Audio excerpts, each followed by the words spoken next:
In this video we're going to be rebuilding the Denso internal fan, late model style. This particular one is off a Chrysler minivan with the clutch pulley. It has an external voltage regulator, but we'll explain to you the differences and how to rebuild the version with the built-in voltage regulator all in one video. The plastic cover on the clutch pulley has to be removed, and we're going to be using a new one so we don't have any problem with damaging.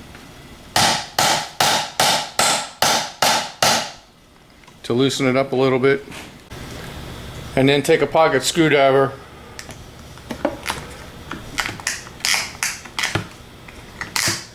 and pry it out.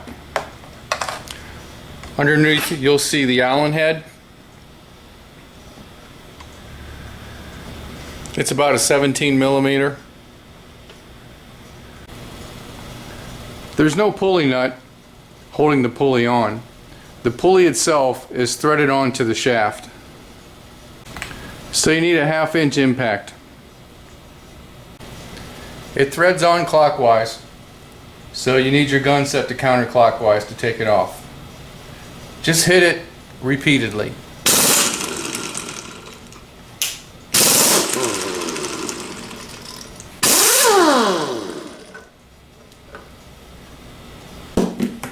You can see the threads down in the pulley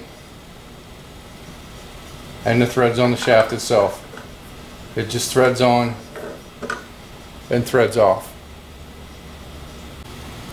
The pulley itself is the most common part to fail. So when you do any kind of rebuild, you always have to replace the pulley itself. To take the black plastic cover off, the 3 nuts on the back are 5/16. They need to be removed, and the black plastic cover comes right up.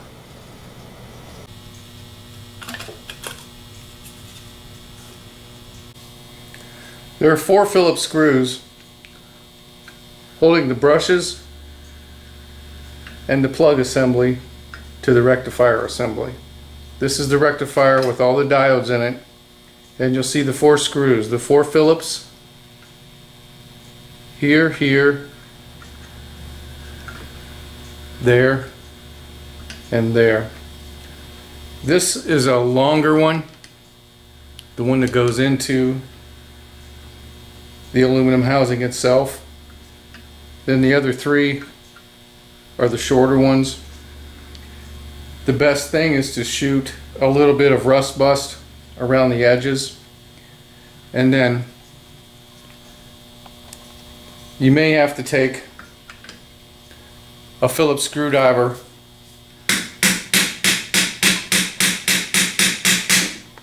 and tap it straight down in to loosen them up.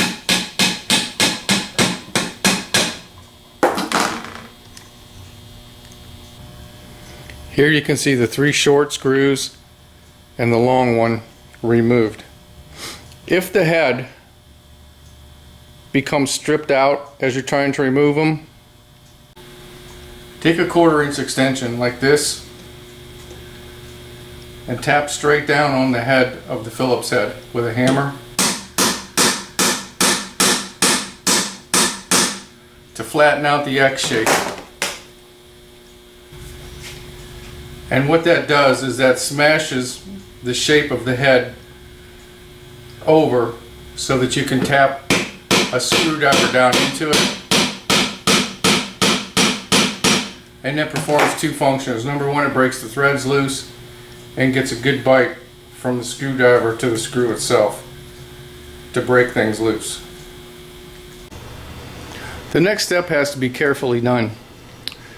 You can see the wires coming up here from the stator windings, and there's 2 in each spot, and there are 6 of them altogether.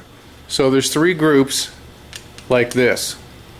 You can see the glob of spot weld fastening the rectifier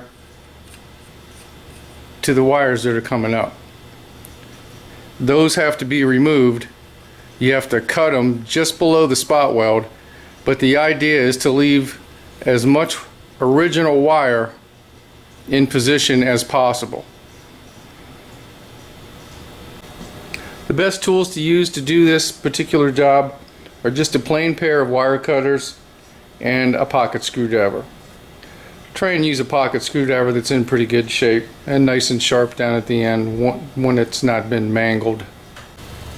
And as you can see, I got the tip of the cutters at the very highest spot so that the spot weld itself will be removed, but the most amount of wire would be remaining.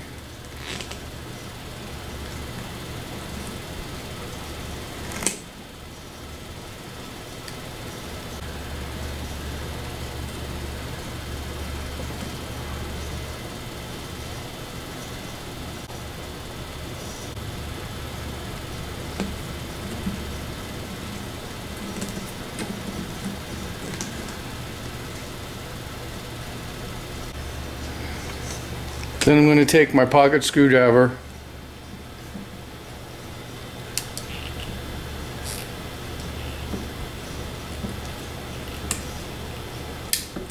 and dig them apart so you hear them pop loose.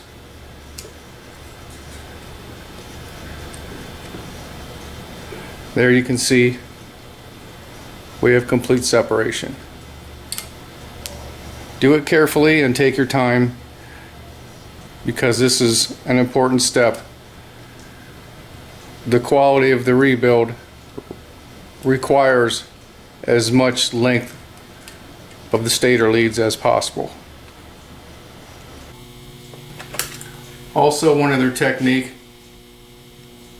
is to take a hammer and hold the screwdriver at one of the splits and tap the back of the screwdriver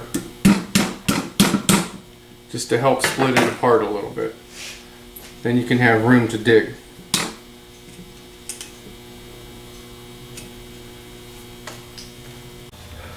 So we've patiently, and actually they come right loose. It's not a big deal, and it's pretty reliable that these do come off. You can see we took these two off here, these two, and those two. 6 altogether, 3 groups.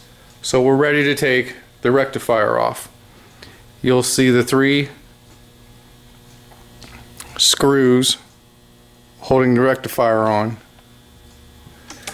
Here, here, and here. Phillips head screws. Remove them much in the same manner that you took these loose. Also, at this point, you can pop this stuff up out of your way. Here we have the brush holder and the plug assembly. There's your 3 screws holding the rectifier on to the back plate. And the rectifier itself is ready to come off of the back plate. We just take 2 screwdrivers, pry it up, and it comes right up and off. The rectifier itself is a common failure also, so we're always going to have a rectifier in the kit. Some of them have the back plate coming out so that the post is extending from the side, and some models have the post extended from this hole right here. We can switch that, and we'll show you how to do that.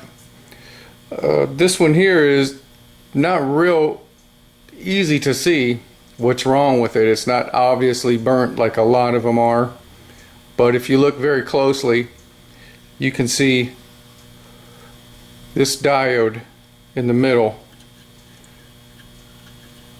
has an overheating sign where it's bubbled up, and defective right in the middle where the stem comes up out of the diode itself.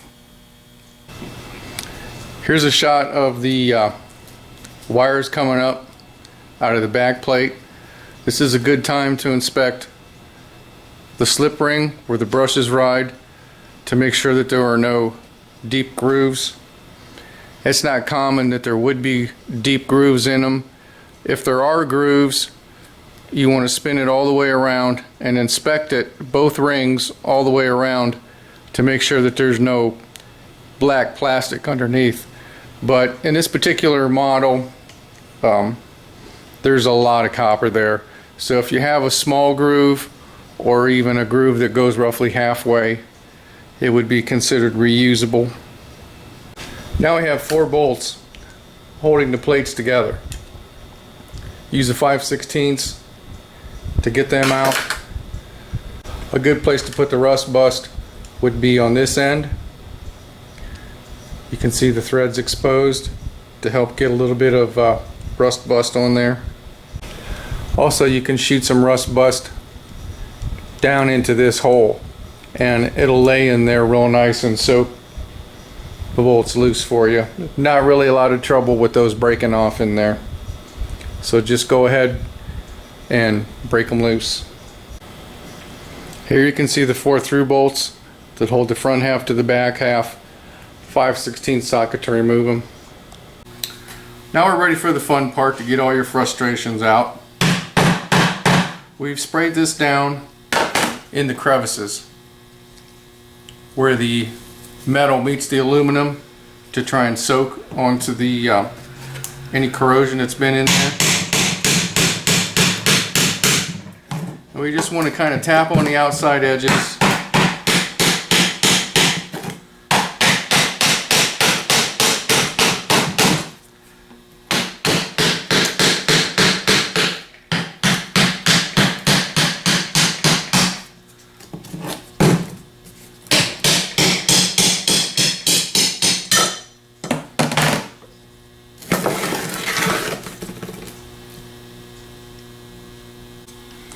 Then what I'm going to do, since the back half came off first, is I'm going to hold on to the shaft.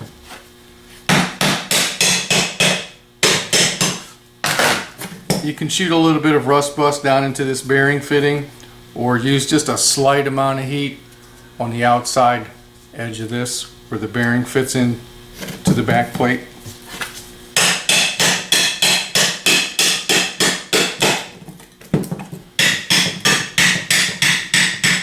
But part of the trick is to move in 180-degree implements. Tap on one side and go over to the other side.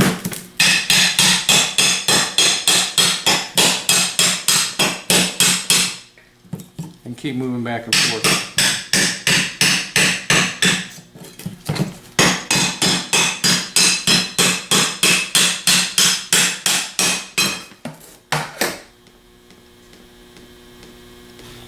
This was a little bit of an inconvenience because what happened is, as we were pounding it out, the rotor got cocked a little bit sideways and it stuck inside the stator, so we have to remove that. So what we have is, we've opened up the stator,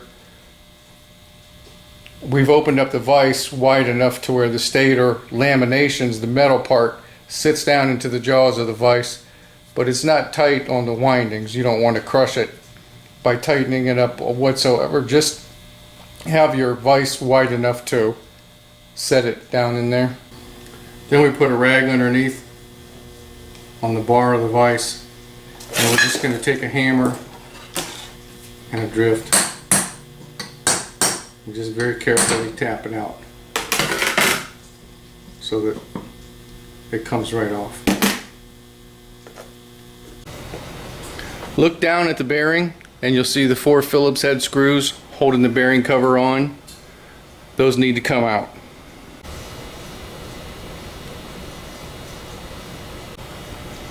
Flip the plate upside down and tap the bearing out with a 3/4 socket.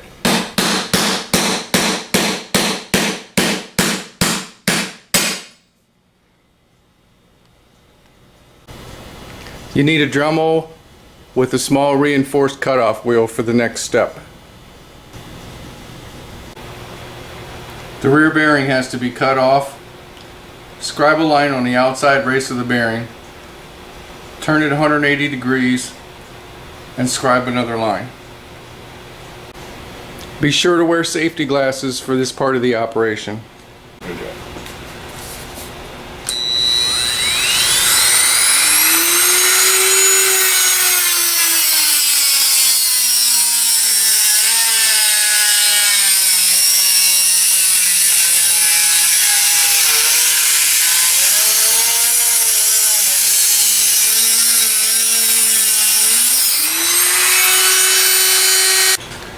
Same thing with the inner race. After you get the balls and the cage off of it, scribe 2 lines and cut 2 lines with the Dremel 180 apart.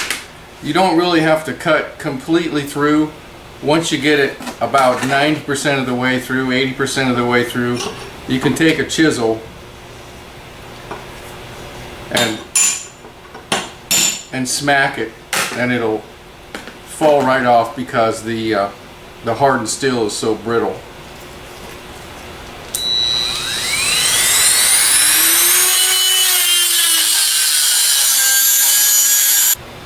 If you get a little bit of damage when you're cutting that off onto the shaft or onto the dust shield onto the back, it's insignificant. But make sure to keep the cutting wheel away from the copper. This is a piece of 80 grit sandpaper.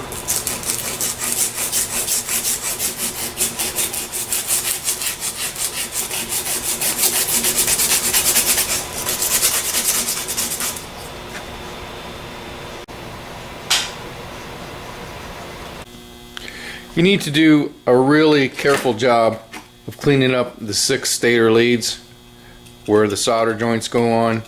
You can take a razor knife and scrape around the whole side of it, or clean them up with a wire brush really well, or the best thing would be a wire wheel on a grinder, and then finish off with a razor knife or a really sharp knife to get clean new copper on both the leads. And you only need to go 3/4 of an inch down from the tip. Also take a wire toothbrush and clean as much of the rust or corrosion off the sides and off the top. And also you'll see a little bit possibly on the inside. If there's any rust in there, use a wire brush, clean it out. Get a piece of sandpaper and clean it out. The brush holder, scrub everything down with a wire toothbrush or a buffing wheel.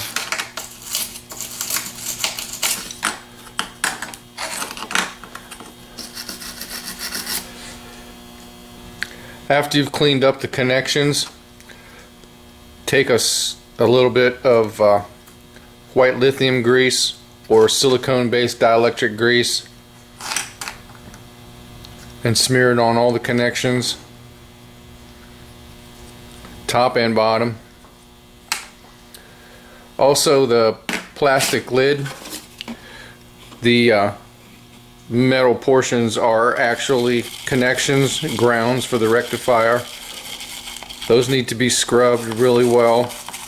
If you want to put a little piece of sandpaper down in there, you could, but scrub them, at least scrub them really well with a wire toothbrush, both sides,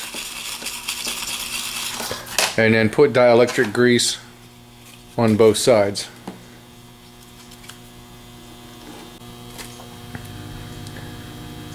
The metal portion where the bearing inside race is going to be mounted, brush that off real good, get all the corrosion or any leftover red Loctite that might be on there. Scrub that all the way around, put a drop of oil on there and spread it around evenly so that the inside race of the bearing will go back on. Okay, we'd just like to take a minute here to discuss some of the variations in the rectifiers and brush holders and voltage regulators that you'll run into in the various kits. Right here at the top of this we have the 8mm post coming out the top, which is most common for external voltage regulators like the Chrysler that we're working on. However, there is an auxiliary hole here, and quite often with the built-in regulator you'll have a 6mm post coming out in that area there. You can remove the post from your old rectifier, and we'll show how to do that, or you can remove the post from your new rectifier and put it coming out the back. however you choose to do it. Also, some of the other variations that can be run into is some have a built-in voltage regulator and some have an external voltage regulator. This is the external voltage regulator, so it's just an empty block. All it is the basic plug. The regulator, like on Honda and Toyota, has a little extra pin right here. In addition to the 3 places to bolt it down, it also has the extra pin which solders to this little copper stud. You can see the location of that right here. All you do is, when you reinstall it, set it down onto there, and there's a tab that slides on, and then put just a drop of solder on it. And that's basically the only difference between the Honda and Toyota with the built-in regulator and the external voltage regulator prevalent on the Chrysler. So to change this post, basically just take a 15mm wrench and screw this off. So we have the rectifier aluminum part snugged up in the vise, not really tight, just kind of snugged up a little bit. And then just tap very, very lightly. They come right out.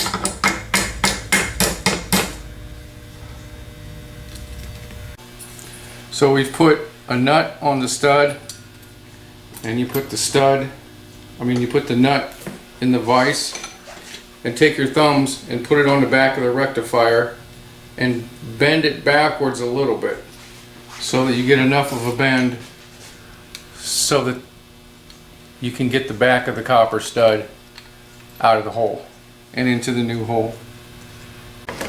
Just use the nut itself and tighten it up into the new hole, and it pulls the knurl up into the aluminum hole. We've baked the front plate in an oven for approximately 20 minutes at 350 degrees. And if you have any red Loctite, this would be a good place to smear a little bit on the outside of the race of the bearing. Just drop it in.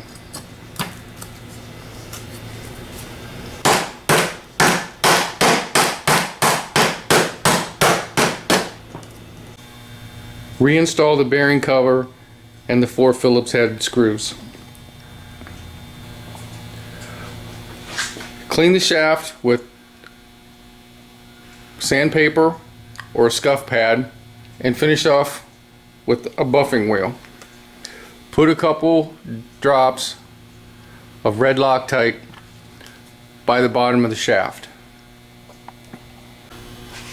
So we put the back plate in the vise and then slide the shaft down to the center of the bearing.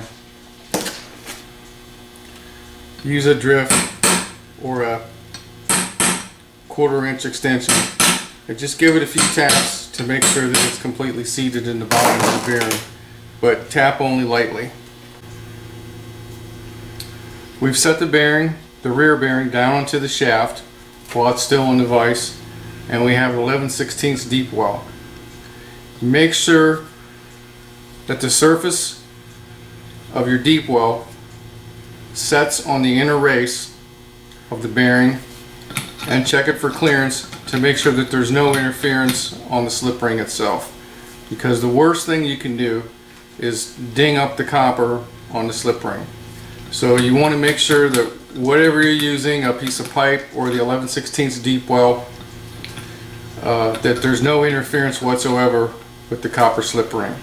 Then when you set it down on there, set it so that it rides on the inner race and just tap lightly.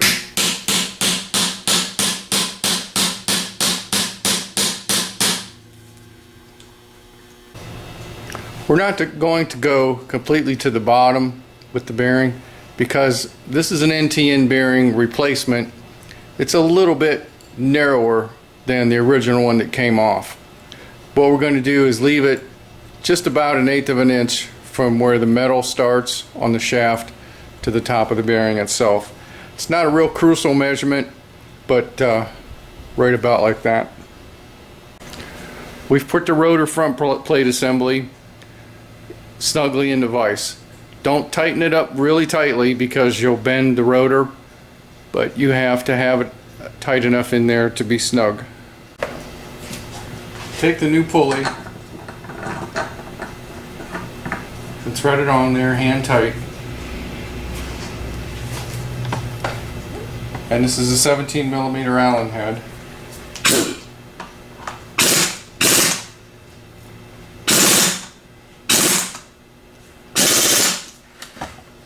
And just hit it a couple times.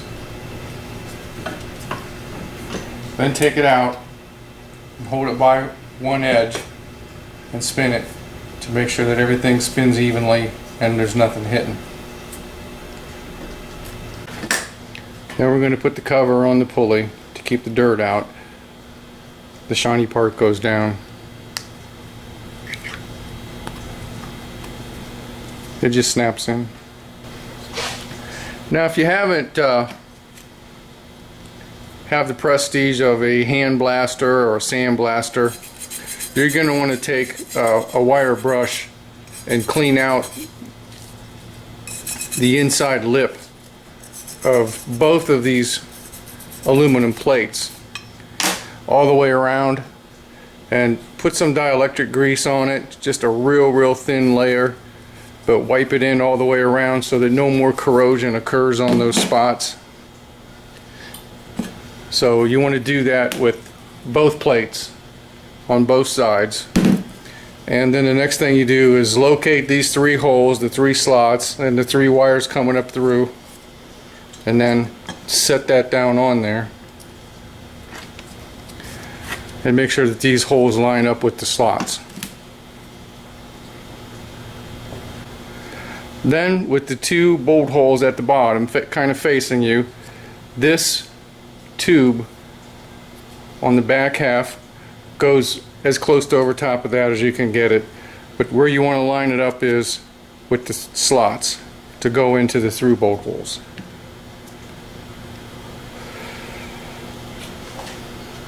Set that on there and just kind of tap it around a little bit.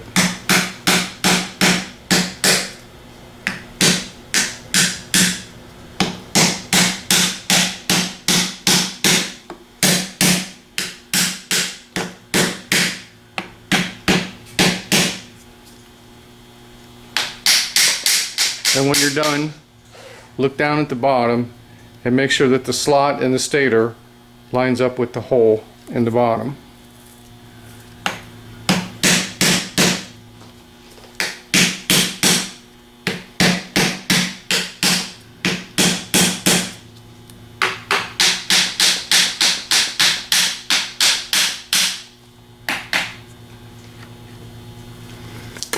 Now we're ready to turn it over.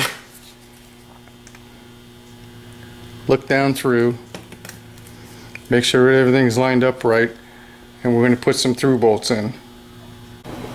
Put a generous helping of dielectric grease on the threads of the bolts. On the underside of the rectifier, we're going to put a little bit of either dielectric grease or white lithium grease on the three steel areas that fit down over the three grounding studs. Make sure these are straight and just set it right on there.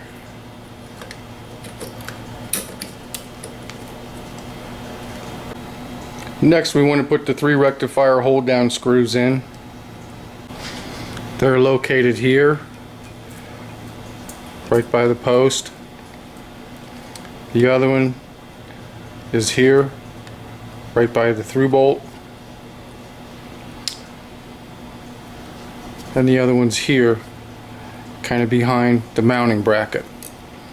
The one over here you leave out because you're going to put that in when you put the brush holder on next. Now we got to lift it up, hold it in one hand and spin it to make sure that nothing's hitting. You shouldn't hear any kind of interference. Brush holder assembly is going to come loaded. In other words, there's going to be a pin coming out the back. If you have some sort of accident and you do have to reload that though, the tool you're going to need is a bent coat hanger with an L shape on the bottom, and we put a loop up at top to hold into the palm of your hand. And you stick that down. You have to start on the bottom, get the brush stuck up in there, and then hold the pin with your other hand and start forcing it slowly down into the hole from the top. You have to push it down just a little bit and then push a little bit harder on the coat hanger and just work it down through a little bit at a time. Okay, so if you got a regulator, the regulator goes on next. You set it down in there, and the bent part goes onto this little copper tab that we looked at earlier. So push that down on there and bolt it down and put a drop of solder on it. Or if you just have the external regulator, get that set down in there next. Okay, this particular brush holder is for the minivan. So we got that set on there, and we're going to put these two screws in.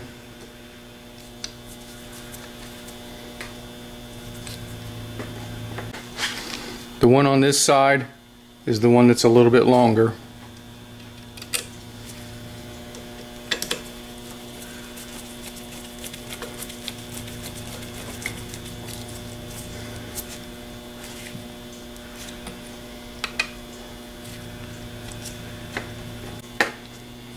Here's our loaded brush holder. Set that right down into the slot. Put the two screws in there. Pull the pin. You'll hear both brushes click down. Dealing with these solder joints is a two-step process. Take a pocket screwdriver and push the wire to the back of the pocket in the rectifier fitting. Then take a pair of needle nose and crimp the bottom of the fitting.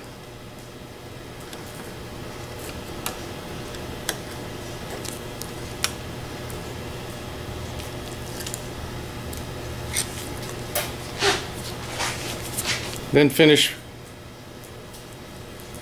by firmly crimping all the way around.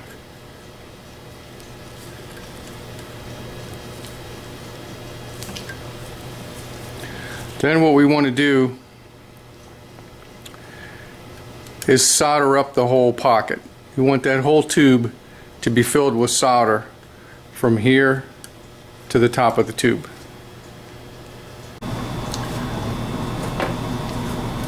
We're using a silver solder, but the typical 70-30 or 60-40 rosin core will work, and you need at least a 200-watt soldering gun.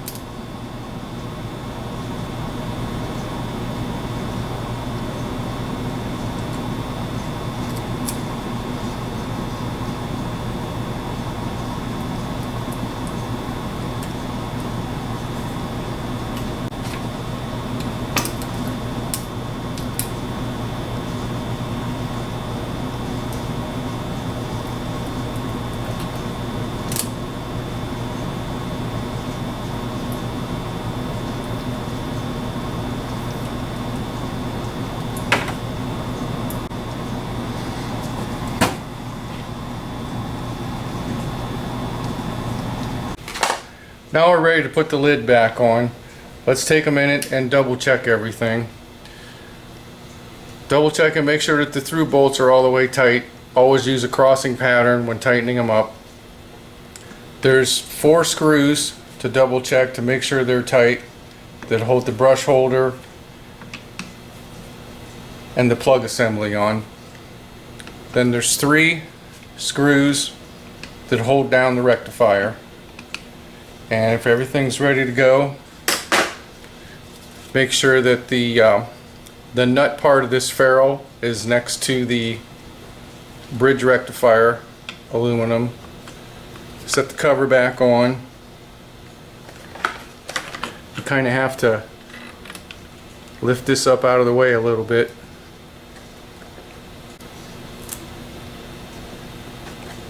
The flat part goes towards the bottom, and it goes right on there. And then put the 3 nuts on the top.